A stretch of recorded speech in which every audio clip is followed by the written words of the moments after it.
Yeah, also another person I have to make sure looks good. Huh? What? Hey guys, I'm Narata Kuberi, as you should know, but if you don't know,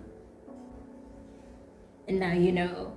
This is a baby schedule. I'm so excited to be sharing with you guys because I am living proof that it puts things at ease. It puts things into structure and it just makes motherhood very easy. I will be starting to share my tips. My tips on how I got my baby on a schedule. It's now 3 minutes to 7 and he usually eats at 7. So I'm going to try and at least make this video at least 10 minutes so that at least at 7:30 I can then feed. When I started putting my baby on a schedule, I started by noting down these things on either my phone's notes or on a baby app. And the app that I used was Glow Baby. So the 3 things that I noted was, firstly, times of feeding. I noted which times he ate. Secondly was times of sleeping and the duration of his sleep.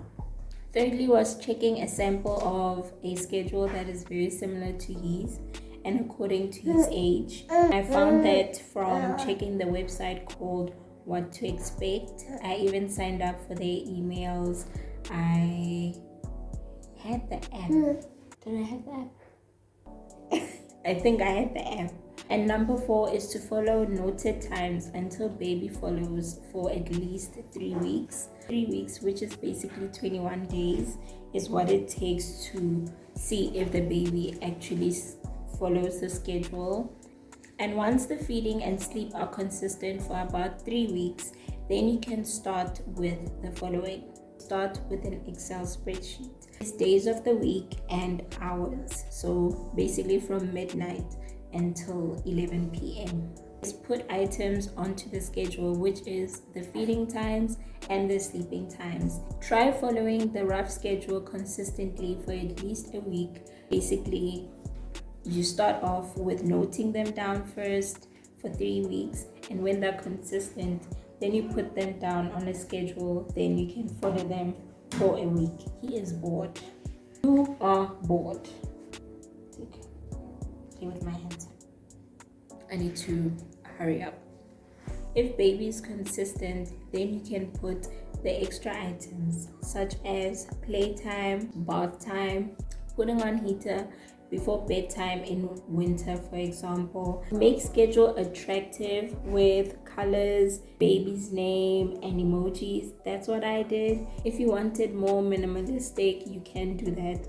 But I just found that it made things more interesting for me. And I can just imagine when he gets older and he sees his schedule, he'll be more motivated and excited to follow the schedule. Mix around mention items according to your preference. So like bath time, playtime, putting on the heater before bath time. You can just mix around because as the baby grows, then you can just mix around those things.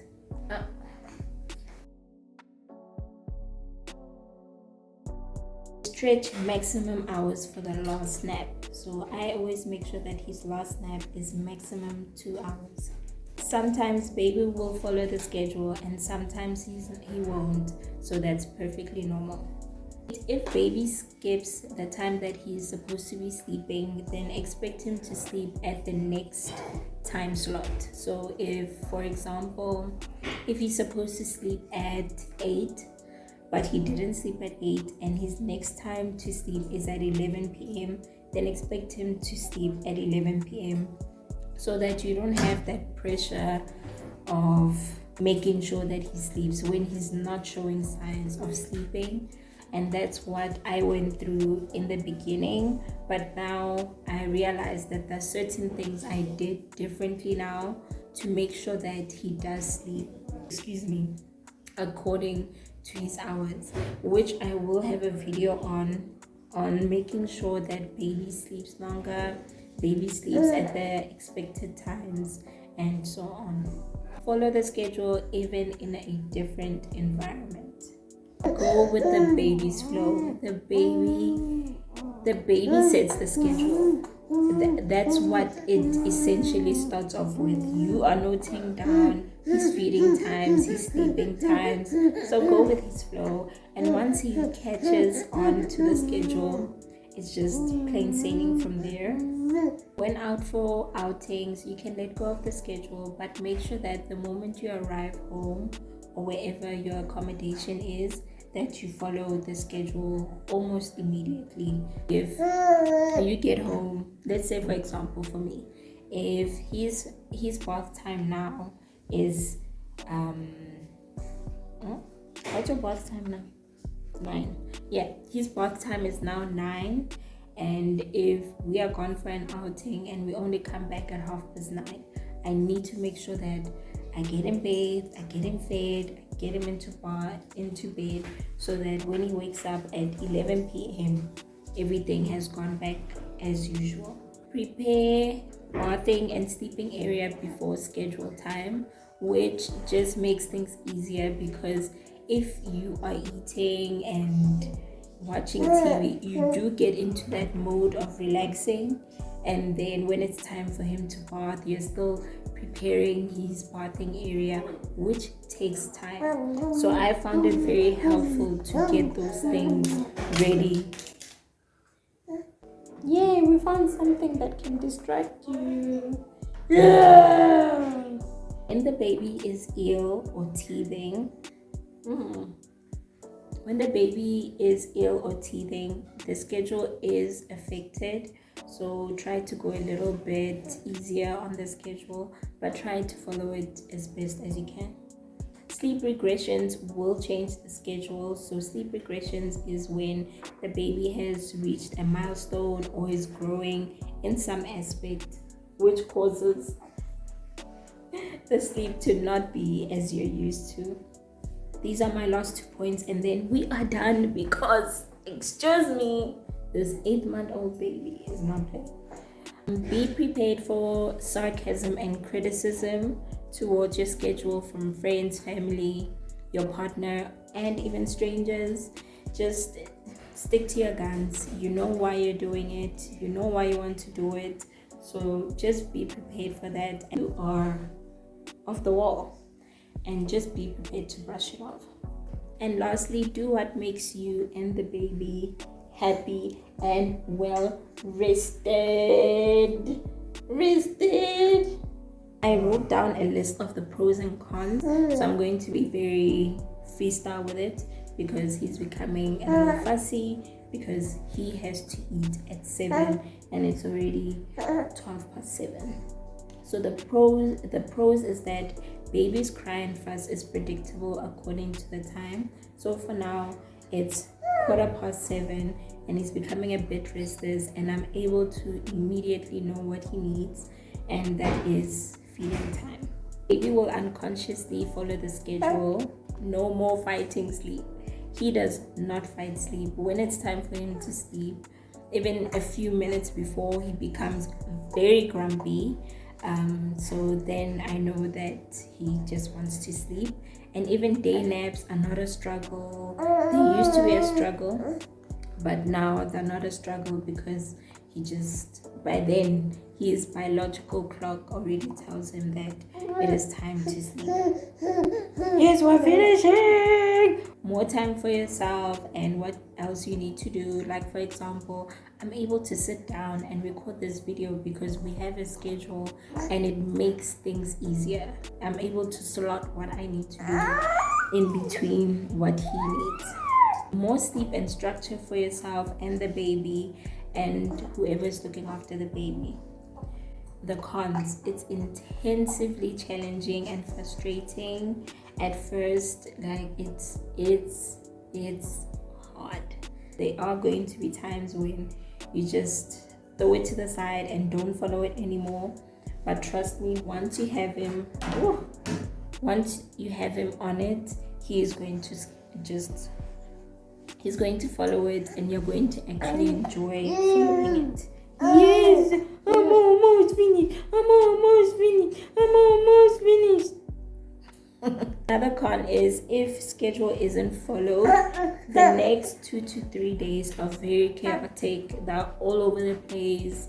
You won't even know what the baby wants. It's a problem. So that's the biggest con I personally feel. If he goes out to sleep over at his father's place and he doesn't follow it to the T, when he comes back, it's a mission to get the baby back onto the schedule.